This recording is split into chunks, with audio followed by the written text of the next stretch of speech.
மக்கள்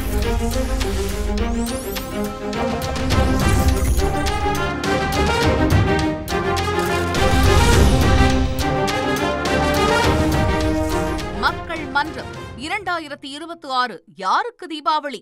தீபாவளி சிறப்பு மக்கள் மன்றம். தந்தி தொலைக்காட்சியினுடைய நேயர்கள் அனைவருக்கும் வணக்கம். அட்வான்ஸ் தீபாவளி நல்வாழ்த்துக்கள் அனைவருக்கும். இந்த தீபாவளி ஒரு முக்கியமான தீபாவளி. அது என்னங்க அப்படின்னா, அடுத்த வருஷம் தேர்தல் வரப்போகுது. எப்பயுமே உங்களுக்கு தெரியும், இந்த தீபாவளி மூடு செட் ஆகி முடிஞ்சதுக்கு அப்புறம் தான் ஆக்சுவலான அந்த அரசியல் பேச்சுக்கள் கூட்டணிகள்லாம் இந்த டிசம்பருக்குள்ளே ஃபைனலைஸ் ஆகும். அப்புறம் பொங்கலுக்குள்ளே ஒரு வேறு மாதிரி ஒரு அரசியல் மூடு வந்துடும். ஸோ இந்த தீபாவளியிலேருந்து பொங்கலுக்குள்ளே தான் நிறைய மாற்றங்கள், அணி மாற்றங்கள், அரசியல் மாற்றங்கள் எல்லாமே நிகழக்கூடிய ஒரு காலகட்டம் அப்படிங்கிறத பார்க்குறோம். ஸோ அடுத்த தேர்தல் வரக்கூடிய ஆண்டை நம்ம எதிர்நோக்கி இருக்கிறதுனால இந்த 2026ஆம் ஆண்டு யாருக்கு உண்மையான தீபாவளி அப்படின்னு ஒரு தலைப்பை வச்சுருக்கிறோம். இந்த 2026 யாருக்கு கொண்டாட்டம் அப்படின்னு வச்சுக்கலாம். யார் உண்மையிலேயே கொண்டாட போகிறாங்க? இருள் நீங்கி ஒளி பிறக்கக்கூடிய நாள். யாருக்கு இருள் நீங்க போகிறது, யாருக்கு ஒளி பிறக்க போகிறது அப்படிங்கிறது தான் இன்றைக்கி நம்ம முன்வைத்திருக்கக்கூடிய கேள்வி. முதலில் பேச வருகிறார் திரு சாட்டை துரைமுருகன் அவர்கள். தந்தி தொலைக்காட்சி குறிப்பிடுவது போல ஒவ்வொரு ஆண்டும் தீபாவளி வருகிறது, தேர்தல் வருகிறது. நாமும் பல தேர்தல்களை பார்த்திருக்கிறோம். ஆனால் இங்கே ஆட்சி மாறுகிறது, காட்சி மாறுகிறது, ஆள் மாறுகிறார்கள். ஆனால் எல்லாம் அப்படி இருக்கிறது. தாமிரபரணியிலே ஒரு கட்சி 19 தமிழர்களை சுட்டுக் கொன்றால், தூத்துக்குடியிலே இன்னொரு கட்சி 13 தமிழர்களை சுட்டுக் கொள்கிறது. இங்கே ஆட்சி மாற்றம் நிகழ்ந்திருக்கிறது, ஆனால் வேற எதுவும் மாறல. நாங்கள் கேட்பது இந்த ஆட்சி மாற்றம், இந்த காட்சி மாற்றம் அல்ல, ஒட்டுமொத்தமாக அரசியல் மாற்றம், அமைப்பு மாற்றம். அதைத்தான் எங்களுடைய அண்ணன் சீமான் அவர்கள் ஆட்சி முறை மாற்றம் என்று சொல்றாங்க. இங்க ஆள் மாற்றம் இருக்கிறது, ஆள் மாறாட்டமும் இருக்கு. ஆனா ஆட்சி முறை மாறல. ஆட்சி முறை மாறாதோட விளைவு, அந்த ஆட்சியிலும் கல்குவாரி கொள்ளை, இந்த ஆட்சியிலும் கல்குவாரி கொள்ளை, அங்கேயும் மணல் கொள்ளை, இங்கேயும் மணல் கொள்ளை, அங்கேயும் ஊழல், இங்கேயும் ஊழல், அங்கேயும் லஞ்சம், இங்கேயும் லஞ்சம், அங்கேயும் திருட்டு, இங்கேயும் திருட்டு, அங்கேயும் இருட்டு, இங்கேயும் இருட்டு. வேற என்ன மாற்றம் நிகழ்ந்திருக்கிறது? 50 ஆண்டு கால ஆட்சியில சூரியனே அரை சூரியன் தான் வெளியே வந்திருக்கு. 2 இலை தான் முளைச்சிருக்கு. இதுல இருந்தே தெரியலையா திராவிட கட்சிகளால் தமிழ்நாடு வளராது என்பதை எடுத்துக்காட்டு. அவருடைய சின்னங்களே ஒரு சூரியன் பாய் தான் வெளியே வருது, இலை 2 தான் முளைக்குது. அந்த இலைக்கு மேலே இப்போ தாமரை பூத்துருச்சு. அப்போ என்ன நீங்க மாற்றத்தை நிகழ்த்த போறீங்க? இதற்கு மத்தியில் இன்னொரு கட்சி வந்து நாங்கள் மாற்றம்னு சொல்றாங்க. எந்த மாற்றம்? இந்த திமுக அதிமுகவுக்கு மாற்று நாங்க தான் அப்படின்னு அவங்க முன்வைக்கிறாங்க. அது எந்த மாற்றம்?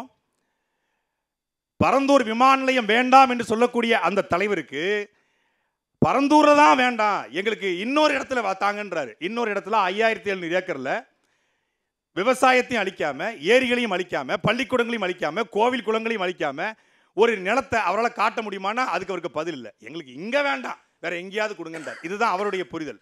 அப்போ இவர்களுக்கு மொத்தமாக மாற்றமாக நாம் சொல்வது, இந்த திராவிட கட்சிகள், இந்த தேசிய கட்சிகள் மாற்றாக ஒரு கட்சி மட்டும் இந்திய தேர்தல் ஆணையத்துடைய விதிகளுக்கு உட்பட்டு கோட்டர் கோழி பிரியாணி கொடுக்காம, ஓட்டுக்கு காசு கொடுக்காம 36 லட்சம் வாக்கு வாங்கின ஒரே கட்சி அது நாம் தமிழர் கட்சி மட்டும்தான்.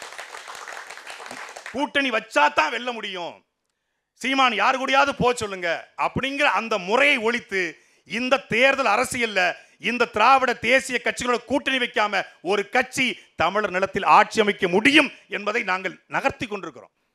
1.1 விழுக்காடு வாக்கு வாங்கும்போது சீமான்லாம் கரைஞ்சு போயிடுவார். நாங்கள் 4 விழுக்காடு வாங்கும்போது அங்கீகாரமே கிடைக்கல, இவங்க எப்படி அடுத்த தேர்தல் நினைச்சு நிற்பான்னு சொன்னாங்க. ஆனா தடை செய்யப்பட்ட இயக்கத்தோட தலைவராக வச்சுக்கான்னு சொன்னாங்க. அந்த தடை செய்யப்பட்ட இயக்கத்துடைய தலைவராக வைத்துக் கொண்டுதான் இந்திய தேர்தல் ஆணையத்தில் அங்கீகரிக்கப்பட்ட கட்சியாக நாங்கள் மாறி இருக்கிறோம். இது இந்தியாவுடைய வரலாற்று மிகப்பெரிய வரலாறு. அப்ப நாங்கள் வரலாறை மொத்தமாக மாற்ற விரும்புகிறோம். இவர்கள் வைக்கிற எந்த கோட்பாடும் எங்களுக்கும் துளியளவும் சம்பந்தம் கிடையாது. அவர்கள் முன்னிறுத்துகிற அரசியல் வேறு, கூட்டணி, பணம், தேர்தல், இந்த 13 கட்சி 12 கட்சி கூட்டணி, மத்திய அரசுடைய கூட்டணி, மாநில கட்சியோட கூட்டணி, சாதி கட்சியோட கூட்டணி, இது எல்லாத்திலிருந்தும் முற்று முழுவதுமாக ஒரு கட்சி முரண்பட்டு தனித்து இந்த மக்களுக்கான உண்மையான தீபாவளியை கொண்டாட இந்த களத்தில் நாங்கள் நின்றுட்டு இருக்கோம்.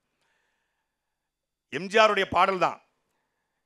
ஏய்ப்பவருக்கே காலம் என்று எண்ணி விடாதே, பொய் எத்தனை நாள் கை கொடுக்கும் நம்பி விடாதே, நாட்டில் உள்ள நிலைமைக்கெல்லாம் மாறுதல் உண்டு, அந்த மாறுதலை செய்வதற்கு தேர்தல் உண்டுன்னு சொல்லி பாடி 50 வருஷம் ஆச்சு.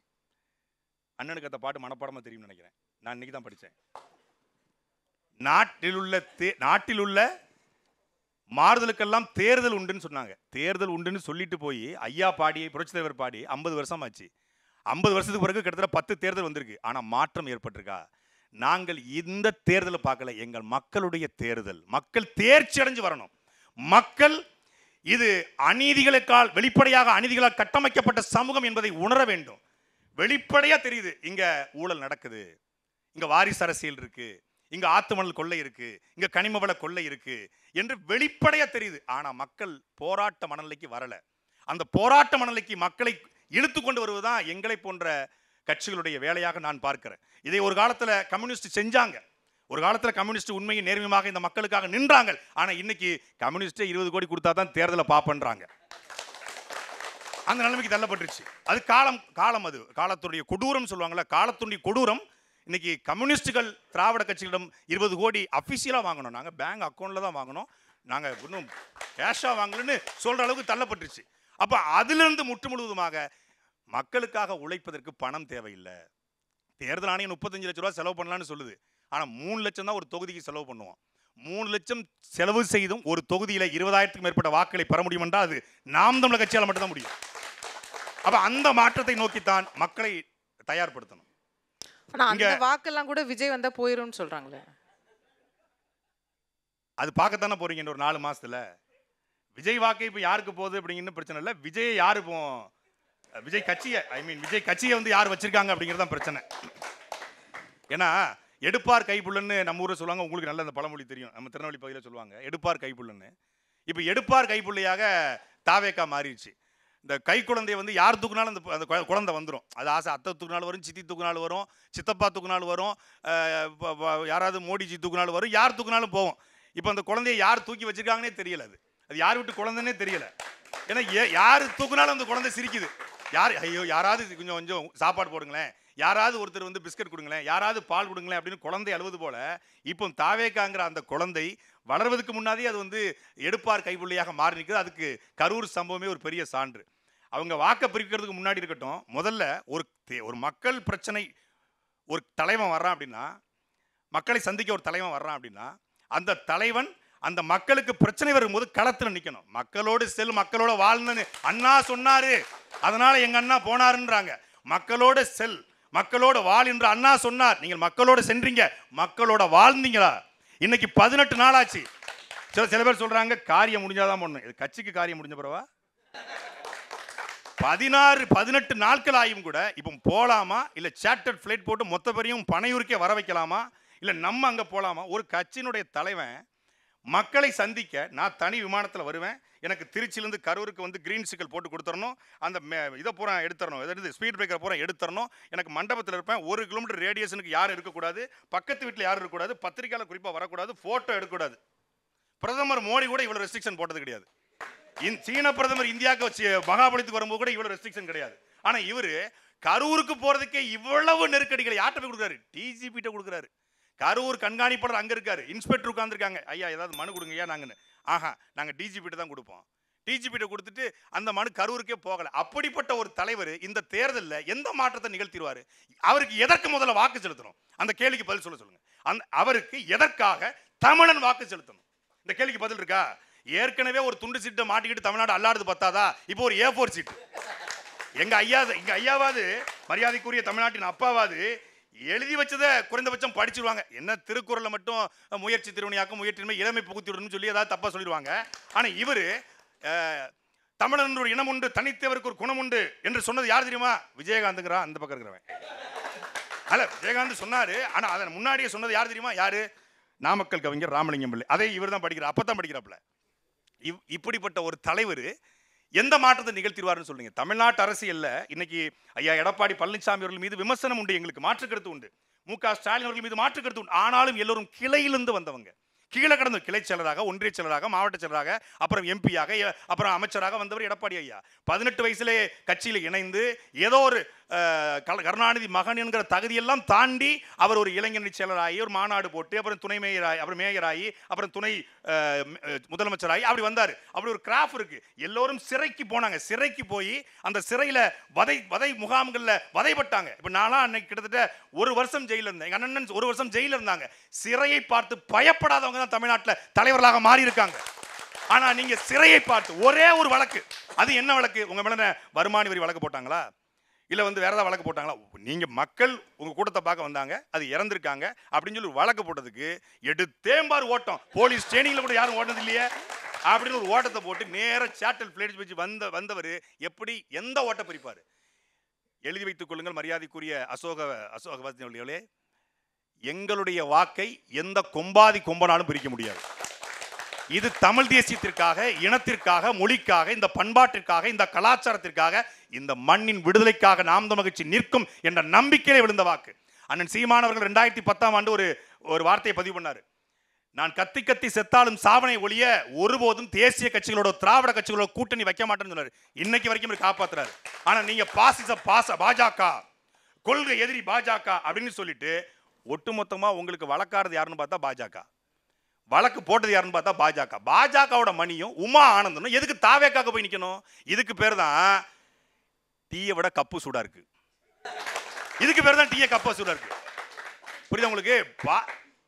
ஒன்னி அடிச்சா அவன் அழுறான் அப்படின்னு பிரகாஷ்ராஜ் கேட்பாரு. அதே மாதிரி தாவேக்காவை தொட்ட பிஜேபி வருது. இப்ப தாவேக்கா தொட்ட எங்க அண்ணன் இன்பதுரையும் வருவாங்க.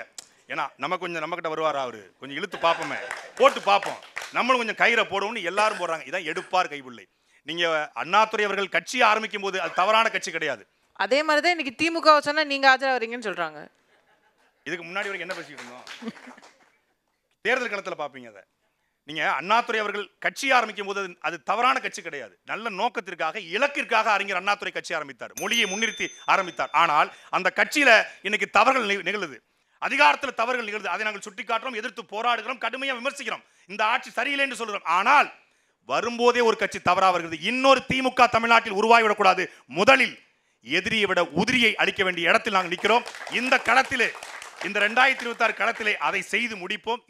எங்களுடைய நிலைப்பாடு என்பது மக்களுக்கு மனதில் மத்தாப்பு பூக்கிற ஒரு தீபாவளி என்னைக்கு வருகிறதோ, என்னைக்கு 100 பவுன் நகையை போட்டுக்கொண்டு ஒரு பெண் தெருவில் இறங்கி நடக்கிறாளோ, அதுதான் உண்மையான என்னுடைய கனவு இந்தியா என்று காந்தி சொன்னது போல. பசிக்கு அழாத குழந்தை, கல்விக்கு ஏங்காத மாணவன், வேலைக்கு அலையாத இளைஞன், இதுதான் என் கனவு இந்தியா என்று பகத்சிங் சொன்ன கனவை நாங்கள் கண்டு நிற்கிறோம். தற்சார்பு பொருளாதார கொள்கையின் அடிப்படையிலே இந்த நிலமும் வளமும் சார்ந்த தொழிற்சாலை உருவாக்கி இந்த நிலத்தில் தன்னிமிர்ந்தோடு தமிழன் தலைநிமிர காலத்தை உருவாக்குவதுதான் உண்மையான தீபாவளியாக இருக்கும். நன்றி, வணக்கம். நன்றி அண்ணன் துரைமுருகன் அவர்களே. பட்டாசு போல அவருடைய பேச்சு எப்போதும் போல அமைந்திருந்தது. அவருடைய பேச்சை தொடர்ந்து அடுத்ததாக இந்த 2026 யாருக்கு தீபாவளி என்று பேச அண்ணன் முஸ்தபா அவர்களை அன்போடு அழைக்கின்றேன். நடக்கக்கூடிய இந்த தீபாவளி, திமுக ஆட்சி நடந்து கொண்டிருக்கின்ற இந்த தீபாவளியை, இந்த 5 வருஷ தீபாவளியை மக்கள் இன்பமாக கொண்டாடினார்களா இல்லை துன்பமாக கொண்டாடினார்களா?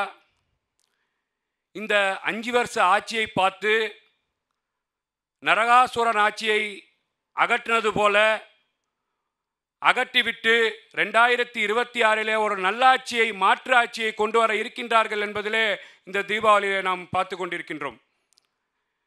41 பேர் கரூரில் அந்த நிகழ்வில் இறந்திருக்கிறாங்க.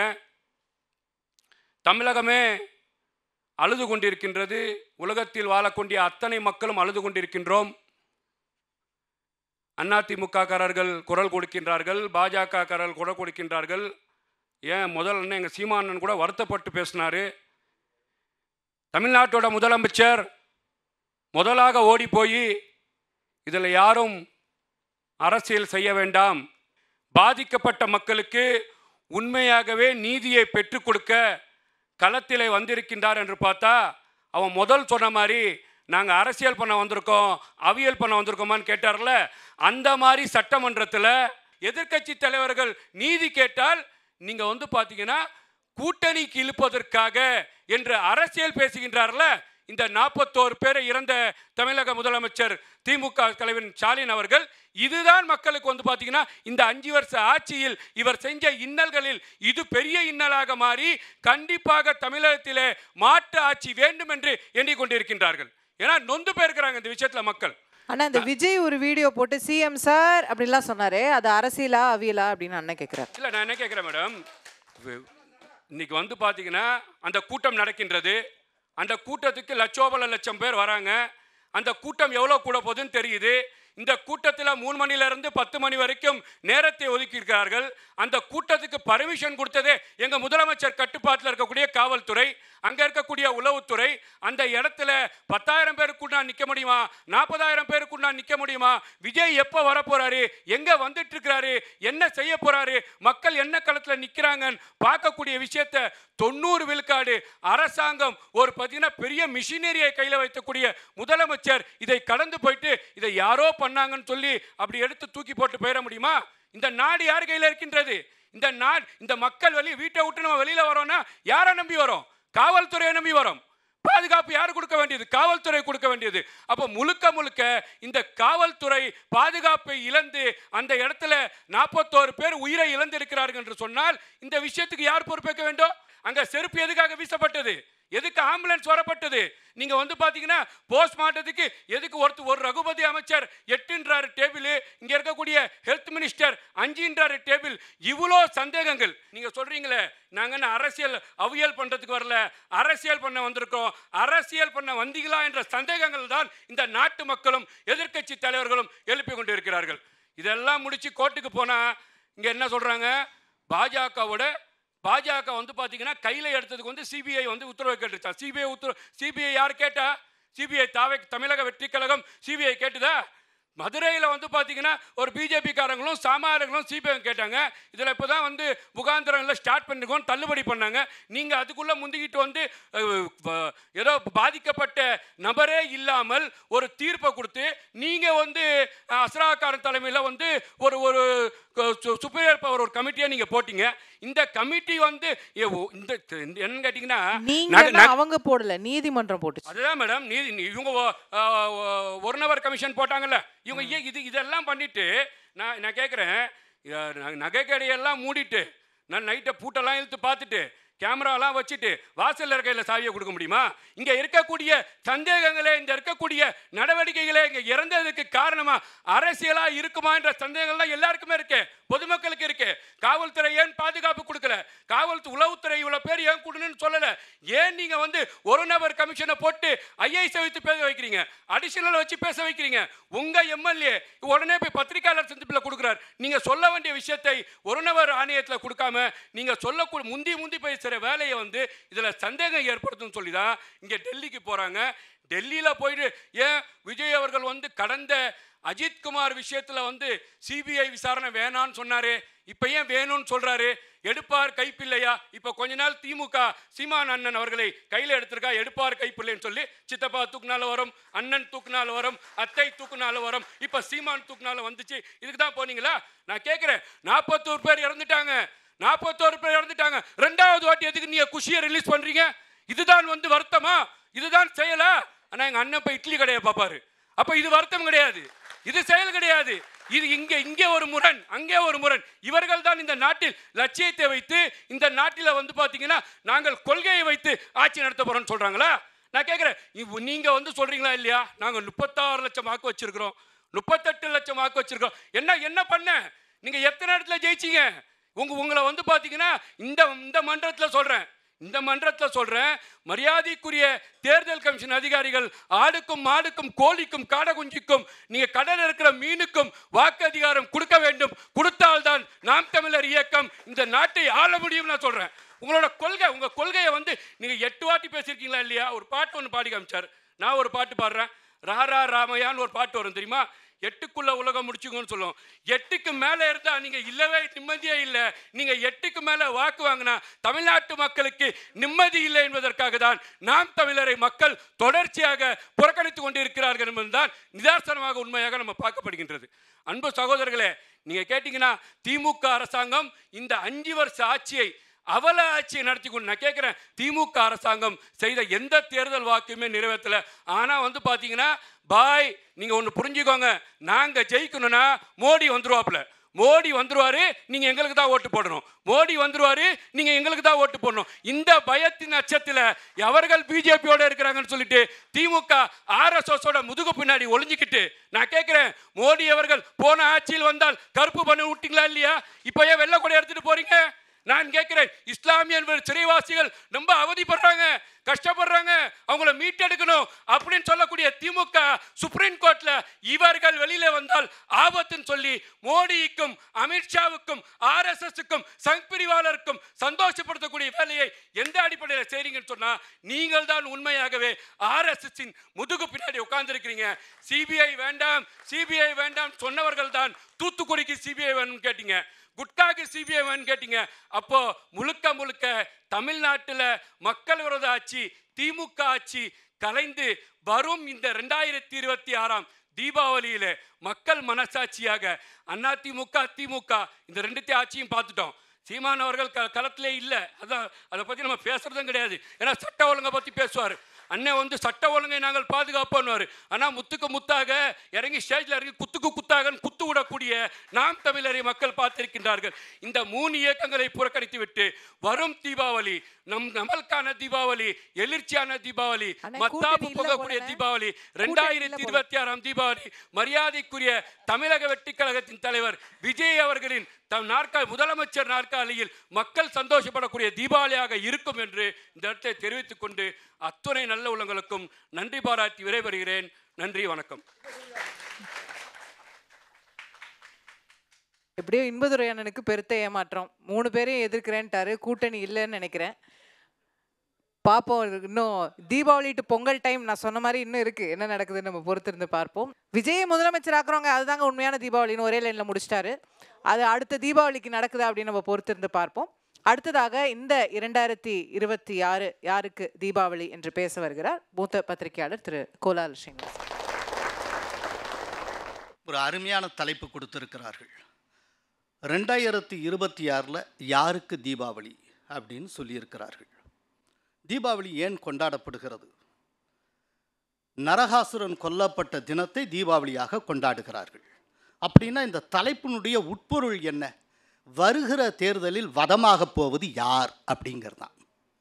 ஸோ இந்த வர்ற தேர்தலில் யார் காலியாக போகிறார், வதமாக போவது யார், வதம் செய்ய போவது யார், இதுதான் இந்த கேள்வியினுடைய உட்பொருள். இதை நம்ம கொஞ்சம் அனலிட்டிக்கலாகவே பார்ப்போம். இப்போ இருக்கக்கூடிய சூழ்நிலையில் இன்னைக்கு தேதிக்கு நாம் பேசிக்கொண்டு இருக்கிற போது இருக்கக்கூடிய கூட்டணி அப்படின்னு பார்த்தீங்கன்னா, இப்போ அதிமுக தலைமையிலான தமிழக என்டிஏ, அந்த என்டிஏல பிஜேபி இணைந்திருக்கிறது. அதுக்கு மேலே இப்போ வரைக்கும் நியூ பார்ட்னர்ஸ் யாரும் கிடையாது, அது ஒன்று போய்கொண்டு இருக்கிறது. அதே நேரத்தில் டிஎம்கே கூட்டணி, அந்த கூட்டணி ஏற்கனவே இருந்தபடி இருந்து கொண்டு இருக்கிறது. யாரும் அந்த கூட்டணியிலேருந்து வெளியில் வரல. ஸோ ஏடிஎம்கே கூட்டணியில் புதுசாக யாரும் இன்னும் வரல. அதே நேரத்தில் டிஎம்கே கூட்டணியில் யாரும் வெளியில் போகலை. இது இந்த தேதி வரைக்கும், இந்த நிமிஷம் வரைக்கும் நான் பேசிட்டு இருக்கேன், இந்த நொடி வரைக்கும் இது நிஜம். ஆனால் இந்த கூட்டணி இப்படி போய்கொண்டு இருக்கிற சூழ்நிலையில் மொத்த தமிழக அரசியலையும் புரட்டி போடக்கூடிய ஒரு மாபெரும் சம்பவம் நிகழ்ந்திருக்கிறது. அதுதான் செப்டம்பர் 27 கரூரில் நடைபெற்ற ஒரு அசம்பாவிதம். 41 உயிர்கள் பலியாகிவிட்டன. அந்த பலியான அந்த 41 உயிர்களை இனி மீட்க முடியாது. இழப்பு தான், மாபெரும் இழப்பு. அதுக்கு யாரு என்ன வார்த்தை வேணாலும் சொல்லலாம், இனி மீட்கவே முடியாது. சொல்லனா துயரம். ஒரு மாபெரும் நிகழ்வு மொத்த அரசியலை புரட்டி போட்டு இருக்கிறது. அதனால இப்போ வரைக்கும் வந்திருக்கக்கூடிய இந்த அரசியல் கரூர் சார்ந்து மொத்தமாக மாறி இருக்கிறது. இன்னைக்கு இருக்கிற அரசியல் அப்படிங்கிறது கரூருக்கு முன் கரூருக்கு பின் என்பதாக மாறி இருக்கிறது. காமு காப்பி, எப்படி கிமு கிபின்னு சொல்லுவோமோ அதே போல இந்த கரூர் அசம்பாவிதத்துக்கு பிறகு காமு என்றும் காப்பி என்றும் மாறி இருக்கிறது. அதனால கரூருக்கு முன்னால ஒவ்வொரு கட்சியும், ஏன் விஜய் உள்பட அவர்கள் என்ன சொல்லி வந்தார், என்ன விதமாக நடந்து வந்தார் அப்படிங்கிற விஷயம் கரூருக்கு பின்னால் இருக்குமா அப்படிங்கிறது சந்தேகம். ஏன்னா கரூருக்கு முன்னால் இருந்த விஜய் வேற, கரூருக்கு பின் அப்படிங்கிறது அவர் உலுக்கி எடுத்திருக்கும். அவர் சினிமாவில் கூட இந்த விதமான கோரக்காட்சியை பார்த்து இருக்க மாட்டார். அவ்வளவு பெரிய நிகழ்வு நினைத்தே பார்க்க முடியாது. சுதந்திர இந்தியாவின் வரலாற்றில் ஒரு அரசியல் கூட்டத்தில் நெரிசல் ஏற்பட்டு அதனால் இத்தனை பேர் மாண்டனர் என்கிற விஷயம் இப்போது மட்டுமே நடந்திருக்கிறது. இனிமேல் யாரும் பழைய நிலைப்பாட்டை தொடர முடியாது. கரூருக்கு பின் வேறு ஒரு புதிய நிலைப்பாட்டை எடுத்தே ஆக வேண்டும். அத்தகைய ஒரு நிர்பந்தத்தை இந்த கரூர் சம்பவம் ஏற்படுத்தி இருக்கிறது. அப்போ கரூருக்கு முன்னால் இருந்த விஜய் அவர் என்ன செய்து கொண்டிருந்தார்? அவருடைய பாயிண்ட் ஆஃப் வியூ எல்லாமே தனித்து போட்டி என்பதாக இருந்தது. இந்த கரூர் சம்பவத்துக்கு அப்புறம் நிச்சயமாக ஒரு பெரிய ரியலைசேஷன், ஒரு பெரிய ஐ ஓப்பனர் அது கண் திறந்திருக்கும். தமிழகத்தில் அரசியல் நடத்துவது சாதாரண விஷயமல்ல என்பதை அவர் புரிந்து கொண்டிருப்பார். அதோடு மட்டுமல்ல, தமிழகத்தில் ஆளும் கட்சியாக திமுக இருக்கிற போது அரசியல் நடத்துவது மிகப்பெரிய சவால் என்பதையும் அவர் புரிந்து கொண்டிருப்பார். அதுக்கு முன்னால் வரைக்கும் நல்லா கவனித்து பார்க்கணும் நுட்பமா. இந்த கரூருக்கு முன்னால் வரைக்கும் விஜய் தாக்கி பேசுகிறப்போ ஈக்குவலாக டிஎம்கேயும் பிஜேபியும் குறிவைத்து தாக்கி வந்தார். கரூர் சம்பவத்துக்கு பின்னால் அவர் வீடியோ வெளியிடுகிறார். அதில் சொல்லுகிறார், சிஎம் சார் என்ன பழி வாங்கணும்னு தான் நீங்கள் என்ன பழி வாங்க என்ற நிர்வாகிகளை தொண்டர்கள் மேலேயே கை வைக்காதீங்க அப்படின்னு. ரெண்டாவது ஒரு முக்கியமான விஷயம் சொல்கிறார், நான் 5 மாதமாக எல்லா இடத்துலையும் தான் பிரச்சாரம் பண்ணி வரேன், கரூரில் மட்டும் ஏன் இந்த சம்பவம் நடந்தது அப்படின்னு கேட்கிறார். அப்படின்னா அந்த கரூரில் மட்டும் ஏன் இந்த சம்பவம் நடந்ததுன்னு அவர் கேட்கிறார்னா அதனுடைய உட்பொருள் என்ன? அவர் யாரை குறிவைத்து பேசுகிறார்? பேரை சொல்லாமல் சொல்லி இருக்கிறார். நானும் பேரை சொல்ல தேவையில்லை, பேரை சொல்லாமலே நீங்களும் புரிந்து கொள்ள முடியும். உங்கள் அத்தனை பேருக்கு அந்த மெச்சூரிட்டி உண்டு. அப்படின்னா விஜய் சொன்னதன் மூலமாக அவர் உணர்த்துவது என்ன அப்படின்னா, இந்த கரூர் அசம்பாவிதம் தானாக நிகழ்ந்த ஒன்றல்ல, நிகழ்த்தப்பட்ட ஒன்று என்று அவர் ஐயமடைகிறார். இதுதான் அவர் சொன்ன விஷயம். சரி, அதே நேரத்தில் தீர்ப்பு வருது உச்ச நீதிமன்றத்தில். அப்போ டெல்லியில் பேசுகிற ஆதவ் அர்ஜுனா ஒன்று சொல்லுகிறார், தாவேக்காவை முடக்க பார்க்கிறது திமுக அப்படின்னு சொல்லுகிறார். அப்போ இதையெல்லாம் கூட்டி கழித்து பார்த்தால் விஜய்க்கு ஒரு புதிய கடமையும் புதிய பொறுப்பும் சேர்ந்திருக்கிறது. அது என்ன அப்படின்னா, ரொம்ப ரொம்ப முக்கியமான பொறுப்பு. எந்த காரணம் கொண்டு வருகிற தேர்தலில் வென்று மீண்டும் திமுக ஆட்சியை கைப்பற்றிவிடக் கூடாது. திரும்ப திமுக வந்தாச்சு, டிஎம்கே ஆட்சிக்கு வந்தாச்சுன்னா அவருடைய அரசியல் இருத்தலும் அவருடைய கட்சியின் இருத்தலும் கேள்விக்கிடமாகிவிடும். அதுக்கப்புறம் திரும்ப ஒரு தடவை டிஎம்கே வந்தாச்சுன்னா இவரால் கட்சி நடத்த முடியும் அப்படின்னு சொல்ல முடியாது. அதைத்தான் அவர் தன்னுடைய வீடியோ பதிவில் சொல்லுகிறார். அப்படின்னா இவருடைய எக்ஸிஸ்டன்ஸ் கண்டினியூ ஆகணும்னா, இவருடைய கட்சி ஒழுங்காக ரன் ஆகணும் அப்படின்னா வருகிற தேர்தலில் திமுக வென்று விடக்கூடாது, திரும்ப ஆட்சியை பிடித்து விடக்கூடாது. அப்போ டிஎம்கே ஆட்சியை பிடிக்காமல் இருப்பதற்கு என்ன செய்யணுமோ அதைத்தான் அவர் செய்தாக வேண்டும். ஆனால் ஒன்று, எல்லாமே யூகம்தான். விஜய்க்கு என்ன ஓட்டு கிடைக்குங்கிறது விஜய்க்கே தெரியாது. தேர்தல் முடிஞ்சு ஸ்டாட்டிஸ்டிக்ஸ் வந்தால் தான் தெரியும். அது வரைக்கும் ஆளாளுக்கு சொல்லிக்கிட்டே இருக்கலாம், கற்பனையாகவே பேசிக்கிட்டு இருக்கலாம். ஆனால் நீங்கள் ஒரு ரிஸ்க் எடுத்து தனித்து போட்டியிடுவதற்கு ஒரு முடிவில் போயிட்டு அப்படி நின்று அதனால் ஓட்டுகள் சிதறி மீண்டும் திமுக ஆட்சிக்கு வந்துவிட்டால் என்ன ஆகும் விஜய் கதி? இது ஒரு பெரிய ரிஸ்க் இருக்கு. அப்போ விஜய் தனித்து போட்டியிடுவதுங்கிற கைவிட்டு விட்டு கூட்டணியை நோக்கி நகர்கிறார். இதுக்கான கிரெடிபிள் இன்ஃபர்மேஷன்ஸ் நல்ல சோர்ஸ்லேருந்தே எனக்கெல்லாம் கிடைச்சிருக்கு. இதில் 2 விதமான வாய்ப்புகள் இருக்குது. ஒன்று, காங்கிரஸ் சைடில் பிரியங்கா காந்தி அவர்கள் ஒரு விஷயத்தை யோசிக்கிறாங்க. இது ரொம்ப க்ளோஸ் சோர்ஸ்லேருந்து நான் சொல்கிறேன் மேடம். பிரியங்கா காந்தி அவர்கள் என்ன நினைக்கிறாங்க அப்படின்னா, காங்கிரஸ் விஜயோட கூட்டணி வைத்தால் என்ன? இப்போ காங்கிரஸுக்கு எவ்வளோ ஓட்டு இருக்கும் பார்ப்போம். காங்கிரஸ் இதுவரைக்கும் கூட்டணி இருக்கு. ஸோ கூட்டணி கட்சிகளுடைய வாக்குகளும் கலந்துருக்கும், அந்த சந்தேகமே இல்லை. 2014 காங்கிரஸ் தனித்து நின்றது. அந்த தேர்தலில் காங்கிரஸ் பெற்ற வாக்குகள் 100% காங்கிரஸுடைய வாக்குகள். அந்த தேர்தலில் அது பெற்ற வாக்கு எண்ணிக்கை 4.37%. அதுதான் காங்கிரஸுக்கு இருக்கிறது. ரவுண்டாக 5% நீங்கள் வச்சுக்கோங்க. ஓகே, விஜய்க்கு எவ்வளோ கிடைக்கும்? ஆளாளுக்கு யூகம் தான். என்னுடைய அனுமானம் 10 to 12% தனியாக நின்று அவ்வளோதான் கிடைக்கும் நான் நம்புகிறேன். அது அவ்வளோதான் வரும், அதுக்கு மேலே வராது. நிறைய பேசிக்கிட்டே போகலாம். சத்தங்கள் ஓட்டாக மாறிடாது. வர்ற கூட்டம் எல்லாமே ஓட்டாகவும் மாறிடாது. வர்ற கூட்டத்தில் வாக்களிக்கக்கூடிய தகுதி கொண்டவர்கள் எத்தனை பேர் இருக்காங்கங்கிறது அது வேற இருக்குது. விஜயை பொறுத்தவரை கை குழந்தையெல்லாம் வருது, அவங்களாம் வாக்களிக்க முடியாது. இதெல்லாம் வேற இருக்குது. அப்படிங்கிறப்போ மொத்தமாக கூட்டினீங்கன்னா 17-18%. ஒரு 6.25 கோடி அளவுக்கு கொண்ட ஒரு மாபெரும் எலக்ட்ரேட்டில் இந்த 17% வச்சு என்ன செய்ய முடியும்னு நினைக்கிறீங்க? 2 சீட்டு 3 சீட்டு ஜெயிக்க முடியும், வேற ஒன்றுமே ஜெயிக்க முடியாது. ஸோ இப்படி ஏதாவது பண்ணி திரும்பவும் திமுக ஆட்சிக்கு வந்து விட்டார், அந்த சிக்கல் இருக்கு. ஆனால் பிரியங்கா காந்தி என்ன கணக்கு பண்ணுறாங்க அப்படின்னா, இப்படி சேர்ந்தால் தமிழ்நாட்டில் நமக்கு பெருசாக ஜெயிக்க முடியாது. விஜயோட சேர்ந்து என்ன ஜெயிக்க முடியும்? டிஎம்கேயோட சேர்ந்த வரைக்கும் கிட்டத்தட்ட ஒரு 90% ஸ்ட்ரைக் ரேட் இருக்கும். ஒவ்வொரு தேர்தலும் சொல்லி வச்ச மாதிரி நிறையா ஜெயிக்கிறோம், உண்மை நல்லது தான். ஆனால் அதை விட்டுட்டு விஜயோட சேர்ந்தால் தமிழ்நாட்டில் ஜெயிக்க முடியாமல் இருக்கலாம். ஆனால் தமிழ்நாட்டோடு சேர்த்து சைமல்டேனியஸாக கேரளத்தில் எலெக்ஷன் நடக்க போகுது. கேரளத்தில் மம்முட்டிக்கும் மோகன்லாலுக்கும் இணையான பாப்புலாரிட்டி விஜய்க்கு உண்டு. அதனால் விஜயை நம்ம பிரச்சாரத்துக்கு பயன்படுத்தினால் கேரளத்தில் ஆட்சியை கைப்பற்றி விடலாம் என்று பிரியங்கா காந்தி ஒரு கணக்கு போடுகிறார். என்னன்னா, கேரளத்தை பொறுத்தளவில் கேரளாவில் அவர்களுக்கு இணையாக எப்போதுமே ஹவுஸ்ஃபுல்லு. கடந்த 10 ஆண்டுகளாக காங்கிரஸ் ஆட்சியை கோட்டை விட்டு இருக்கிறது. ஆனால் சீட்டை இழந்தாலும் பரவாயில்லை, இன்னொரு மாநிலத்தில் ஆட்சியை பிடிக்கலாம் அப்படின்னு. இன்னொரு பக்கம் பார்த்தீங்கன்னா ஏடிஎம்கே சைடு கொண்டு வரலாமா, இது ஒரு யோசனை. எனக்கு தெரிய என்டிஏவில் இருக்கக்கூடிய இன்னொரு மாநிலத்தில் இருக்கக்கூடிய மிக முக்கியமான தலைவர் ஒருவர் விஜயை என்டிஏவுக்குள் கொண்டு வருவதற்காக பாடுபட்டு கொண்டு இருக்கிறார். இது உண்மை. ஒருவேளை என்டிஏவுக்குள்ளே அவர் வர்றான்னு வச்சுப்போம். அப்படி வந்துட்டார்னா என்டிஏ ஸ்வீப் பண்ணும், அதில் சந்தேகமே கிடையாது, என்டிஏ ஸ்வீப் பண்ணும். ஆனால் என்டிஏ வர்றதுக்கு இடையூறாக 2 விஷயம் இருக்குது. ஒன்று, பிஜேபியை கொள்கை எதிரின்னு அவர் சொல்லியிருக்காரு. நேற்றுக்கு வரைக்கும் அப்படி சொன்னீங்களே, இப்போ என்ன அப்படின்னு. ஒரு அசாதாரணமான சூழ்நிலையில் ஒரு குறிப்பிட்ட இலக்கை எட்டுவதற்காக முரண்பட்ட கட்சிகள் ஒன்று கூடலாம். 1999 பிஜேபியுடன் எப்படி டிஎம்கே கைகோர்த்தது, அதுபோல இன்றைக்கு தேவை கருதி பிஜேபியுடன் தாவேக்காவும் கைகோர்க்கலாம். அதில் எந்த தவறும் இல்லை, அப்படியும் வரலாம். ஒன்று. ரெண்டாவது, இன்னொன்றுக்கு சிஎம் கேண்டிடேட்னு சொல்லிட்டு இருக்கோமே அப்படின்னு. விஜய்க்கு ஒரு பெரிய அட்வான்டேஜ் இருக்குது. Vijay has the advantage of age. அவருக்கு நிறைய வயசு இருக்குது. இன்றைக்கி சொல்லி நாளைக்கே சினிமாவில் நடக்கிற மாதிரி இந்த ஒரு பாட்டு முடியறதுக்குள்ளேயே அவர் பிரதமராக அப்படிலாம் முடியாது. அப்படி முடியாதுங்கிறது தான் கரூர் சம்பவம் அவருக்கு உணர்த்தி இருக்குது. அதனால் என்ன ஆகும் அப்படின்னா, இந்த தடவை அமைதி காக்கலாம். இன்னொன்று, என்டிஏவுக்கு வர்றது மூலமாக அவருக்கு ஒரு கணக்கு இருக்குது.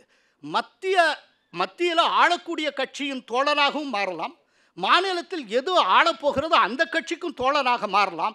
அப்போ அவர் கட்சிக்கு ஒரு பாதுகாப்பு கிடைக்கும். பாதுகாப்பான சூழலில் இந்த கட்சியை வளர்க்கலாம் அப்படின்னு அவர் திட்டமிடலாம். எனவே என்டிஏவுக்குள் வருவதற்கான வாய்ப்பும் இருக்கிறது. ஸோ இதெல்லாம் வச்சு கூட்டி கழித்து பார்த்தால் யாருக்கு தீபாவளி? ஒன்றே ஒன்று சொல்கிறேன், டிஎம்கேக்கு எப்போதுமே தீபாவளி கிடையாது. ஏன்னா டிஎம்கே தலைமைக்கு தீபாவளியில் நம்பிக்கை இருந்ததில்லை. தீபாவளிக்காக இந்துக்களுக்கு அந்த கட்சியின் தலைமை ஒரு நாளும் வாழ்த்து சொன்னதே கிடையாது, வரலாறே கிடையாது. இந்தியாவில் இந்துக்களுக்கு வாழ்த்து சொல்லுவதில்லை என்பதை தன்னுடைய கொள்கை முடிவாகவே வைத்திருக்கிற கட்சி திமுக ஒன்றுதான். அதனால அவர்களுக்கு தீபாவளி கிடையாது. 2026 தீபாவளி நிச்சயம் கிடையாது. என்னுடைய பார்வையில் 2026 தீபாவளி என்டிஏவுக்கு தலை தீபாவளியாக இருக்கும் என்று கருதுகிறேன். நன்றி, வணக்கம். தலை தீபாவளியா தளபதி தீபாவளியா? ரெண்டுமே. தளபதிக்கும் தலை தீபாவளியா இருக்கும். எப்படியோ ஒரு கூட்டணியை சேர்த்து வச்சிட்டாரு. இது இப்படியே ட்ராவல் ஆகுதா இல்லையானது அண்ணா அடுத்து இன்பதுரை அவர்கள் சொன்னாதான் நமக்கு தெரியும். பட் எனிவே, அடுத்ததாக இந்த அமர்வில் 2026 யாருக்கான தீபாவளி, தலை தீபாவளியா தளபதி தீபாவளியா நிறைய கன்ஃபியூஷன் இருக்குது. அம்மா தீர்த்து வைப்பாங்கன்னு எதிர்பார்க்குறோம். பாலபாரதி அவர்களை அன்போடு பேசுகிறேன். அது என்ன 2026வது ஆண்டு தீபாவளி? இந்த தீபாவளி என்ன? ஏற்கனவே ஒன்றிய பாஜக அரசு நாங்கள் வெற்றி பெற்று வந்தால் தலைக்கு 15 லட்சம் ரூபாய் தருவோம்னு சொன்னாங்க. சிரிப்பு நடிகர் வடிவேல் அவர்கள் ஒரு தலையில் துண்டை போட்டு ஒவ்வொரு தீபாவளிக்கும் எங்கேயா அந்த 15 லட்சம்னு கேட்டுட்டு இருப்பார். இப்போது நம்முடைய மாண்புமிகு மரியாதைக்குரிய நிதியமைச்சர் அவர்கள் 2 லட்சம் கோடி ரூபாயை ஜிஎஸ்டி சீர்திருத்தத்தில் மக்களுக்கு வழங்கினோம் அப்படின்னு அவங்க சொல்கிறாங்க. இதுவும் அந்த 15 லட்சத்துக்கு தலையில் துண்டை போட்டுக்கிட்டு தான் காத்துக்கிட்டு இருக்கணும். மரியாதைக்குரிய மாண்புமிகு நிதியமைச்சர் அவர்கள் ஒவ்வொரு கடைக்காக போய், அல்வா கடை கூட போய் விலை குறைந்து விட்டதா? நாங்கள் ஜிஎஸ்டி வரியை குறைச்சிட்டோம், ஆகவே விலை குறைஞ்சிருச்சா அப்படின்னு சொல்லி கேட்குறாங்க. தங்கம் தமிழ்ச்செல்வன் பெயரிலேயே தங்கம் இருக்கிறது. ஆனால் தங்கத்தின் விலை என்ன என்பதை பற்றி நீங்கள் தான் சொல்ல வேண்டும். தங்கத்தின் விலை உயர்ந்து கொண்டே இருக்கிறது.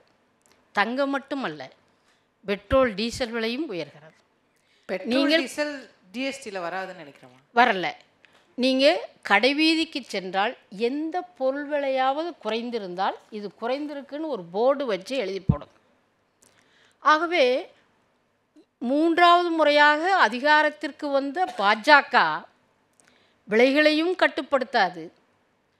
ஆனால் எல்லாருக்கும் 15 லட்சம் வரும், 2 லட்சம் கோடி மிச்சம் வரும்னு கதை விட்டுக்கிட்டே இருப்பாங்க. இந்த தீபாவளி பண்டிகை 2025வது ஆண்டினுடைய தீபாவளி பண்டிகை சாதாரண மக்களுக்கு, விவசாயிகளுக்கு, விவசாய தொழிலாளிகளுக்கு எப்படி இருக்கிறது? ஆகவே இந்த தீபாவளி என்பது மக்கள் மகிழ்ச்சியோடு கொண்டாட முடியவில்லை. நம்முடைய அருமை சகோதரர் திரு கோலாகல சீனிவாஸ் அவர்கள் மிகச்சிறந்த எழுத்தாளராக இருக்கிறார். அவர் கற்பனை எங்கெல்லாம் போயிடுச்சுன்னு பாருங்கள். அடுத்த தீபாவளி தலை தீபாவளியுமா, தலை தீபாவளியாகவும் இருக்குமா, தளபதி தீபாவளியாகவும் இருக்குமா. தமிழ்நாட்டிலையும் கேரளாவிலையும் தென்னிந்தியாவில் உங்கள் தீபாவளி என்பது நடக்கவே போவதில்லை என்பதுதான் இந்திய மக்கள் சொல்லியிருக்கிறாங்க. 400 இடங்களில் நாங்கள் வெற்றி பெற்றே தீர்வோம் அப்படின்னு கதவிட்டீங்க. 240 இடத்துக்கு உங்களை சரிச்சிட்டாங்க இந்திய நாட்டு மக்கள்.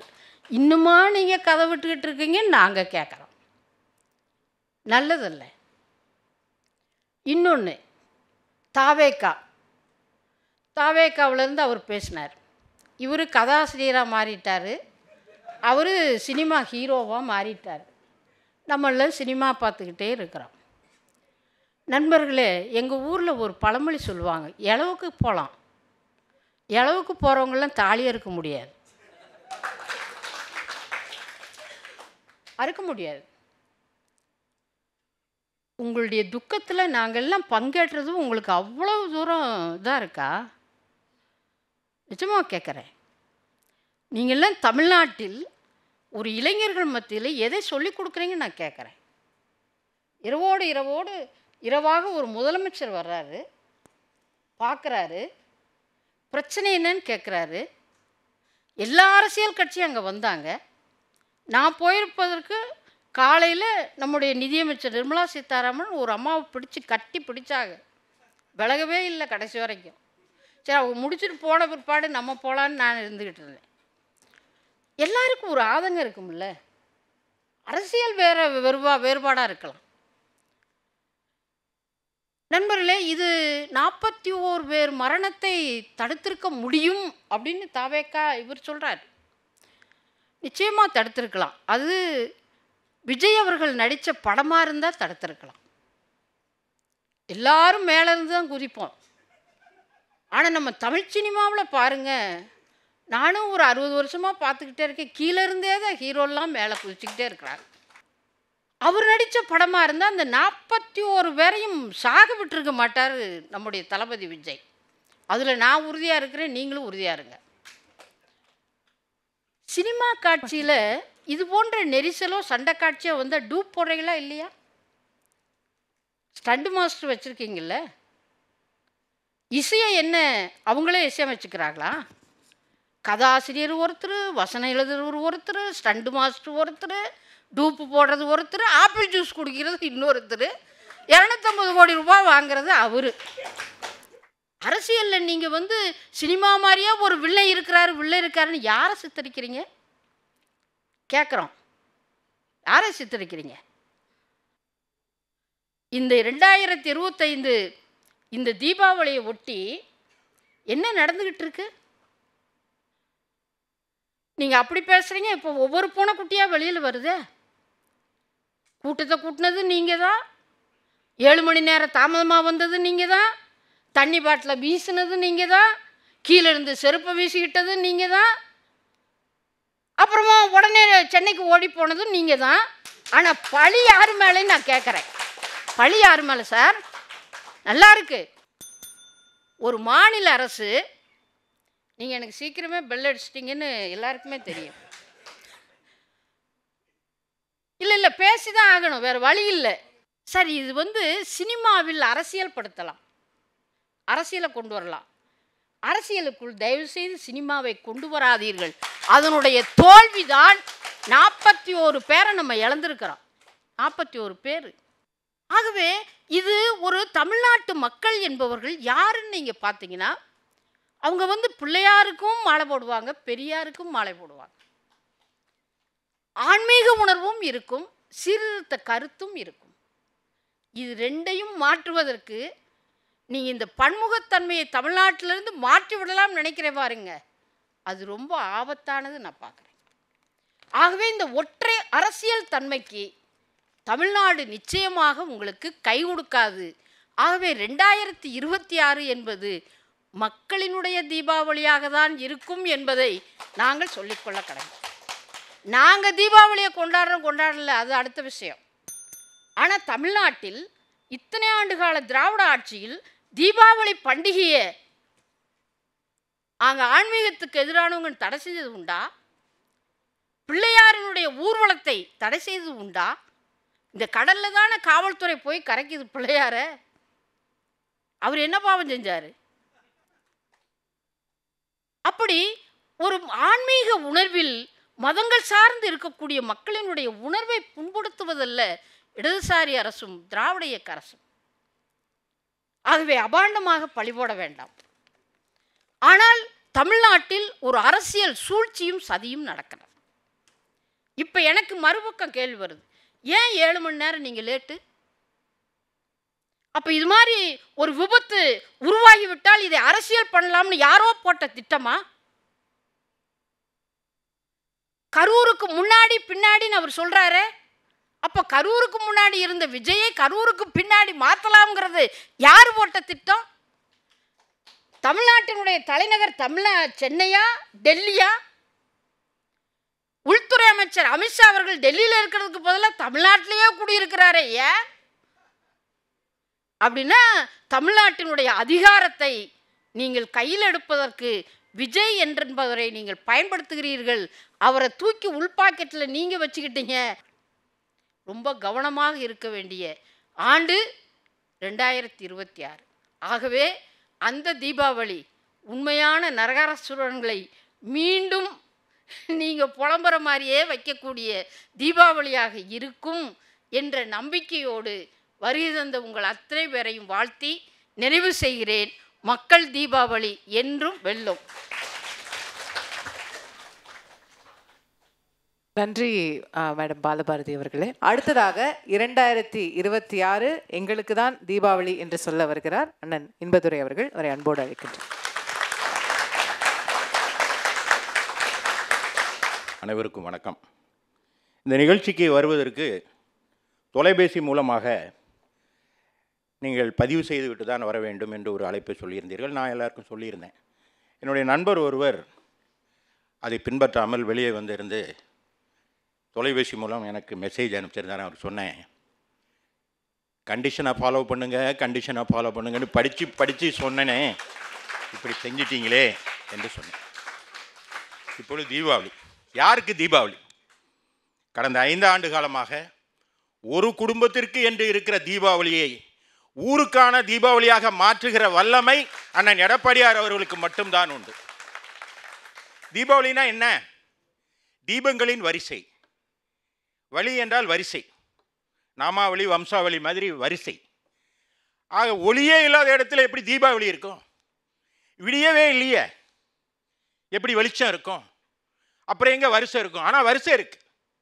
கொலை இருக்குது, கொள்ளை இருக்குது, வழிப்பறி இருக்குது, போதைப்பொருள் நடமாட்டம் இருக்குது.